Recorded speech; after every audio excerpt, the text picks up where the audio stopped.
Starting in 1900, we entered a previously unimaginable time with modern technology.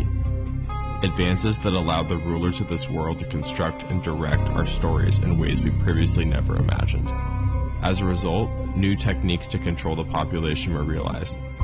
These are the people from the companies that we have trusted to deliver us our news and tell our stories. This has always been about controlling what we as the population think and hear. They help create our culture and influence our society. We as citizens only trust them because as a society, we think that the gatekeepers have our best interest in mind.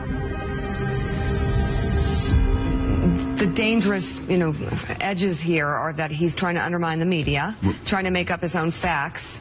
And it could be that while unemployment and the economy worsens, he could have undermined the messaging so much that he can actually control exactly what people think. And that is our job. That is our job. That is our job. Our job. As I was researching, I found that most of the early communication companies were developed for shipping or aviation. And a lot of the men that started these companies were commissioned by the military during World War I and World War II. Many of these men worked for the Army and Navy intelligence services along with the OSS, which we know became the CIA. There were many examples of these men becoming the heads or founders of some of the biggest motion picture and media companies before and after their government or military service. I wanted to know how many of the media companies in today's world connected back to Washington. So I started looking. It was like a family tree. The connections between our government personnel and the media corporations was unbelievable. Google, Amazon, Netflix, Twitter, CNN, ABC. So what would happen if all these companies had the same political ideology or agenda? We as this population like to hear people confirm our confirmation biases. We like to hear people tell us that we're right. We don't like to be wrong. And we believe that the people on the media and the people that we're listening to have our best interests in mind. The problem is what if they don't?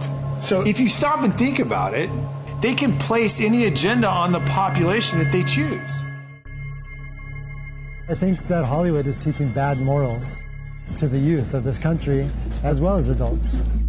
Desensitizing of violence to the masses.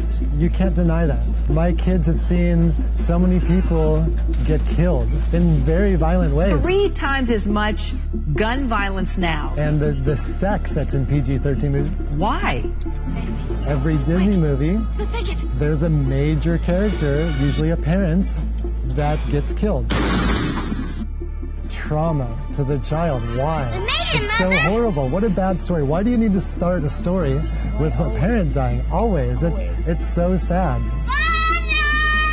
Under MK Ultra, they experimented on children. We were even taught this in psychophysiology program that if you get to a child between ages 1 and 6 or 1 or 8, especially with sexual abuse or sexual trauma, you will split their personality and they will be imprinted the rest of their life.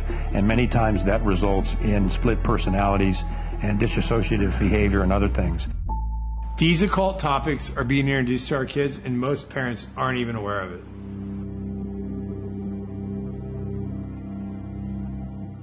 So the biggest surge with this occult type material took place in the late 60s and the early 70s with movies like The Exorcist, Amityville Horror, The Texas Chainsaw Massacre, Halloween, and Roman Polanski's Rosemary's Baby.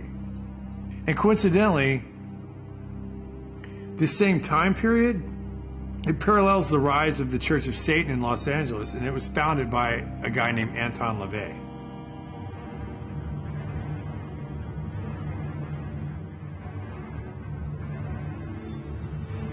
So it is done.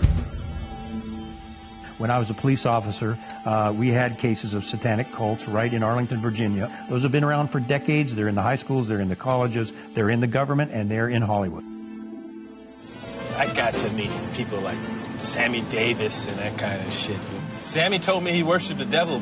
Sammy was like, Satan is as powerful as God. And I was like, what the fuck are you talking about? He says, why do you think there's so much anger in the world and killing and murder? And Satan, and he saw my reaction to it, and he kind of lightened up on it. And he was like, the Dantana is dark, and it's the candles on the table, and Sammy's face over the candle. You know, Satan is as powerful as God.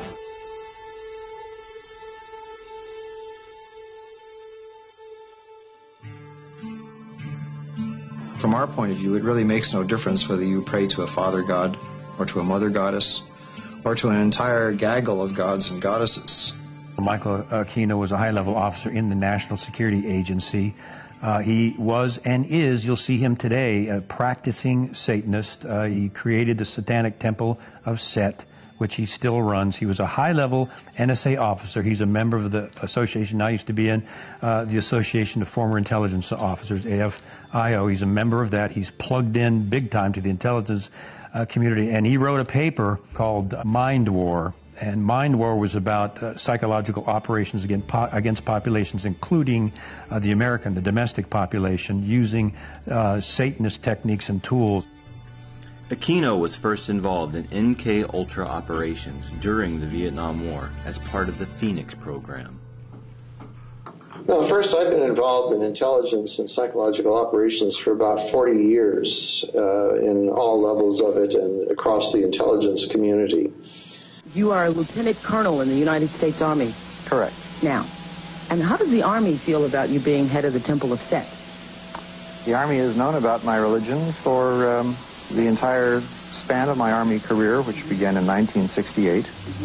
The Army has paid very little attention to it, the same as it would to anybody who was, say, a follower of Hinduism or of Buddhism or any other slightly unusual religion today. He was occupied a position at the Presidio, which was a training facility for the U.S. government, and it was uncovered that he was running a pedophile ring. I think 50 kids came out and fingered him as the guy that had done sexual acts on them as children. It went to trial. He walked from the trial successfully because he had a good attorney, despite the fact that there were multiple witnesses that said Aquino, through satanic rituals, had abused them as children. There's no question that he's a practicing Satanist. Just watch any one of his interviews. On this altar is one of a number of daggers, which we may use in our rituals. This one happened to belong to the commanding general of the most elite unit of Germany's infamous SS, which was concerned with black magic and occultism research in general. Anything that it could find that had to do with the origins of the human race, destiny of humanity. The perverted view of the occult held by Heinrich Himmler was of an evil magic that could help create a new master race. Wewelsburg Castle is where he performed his ceremonies.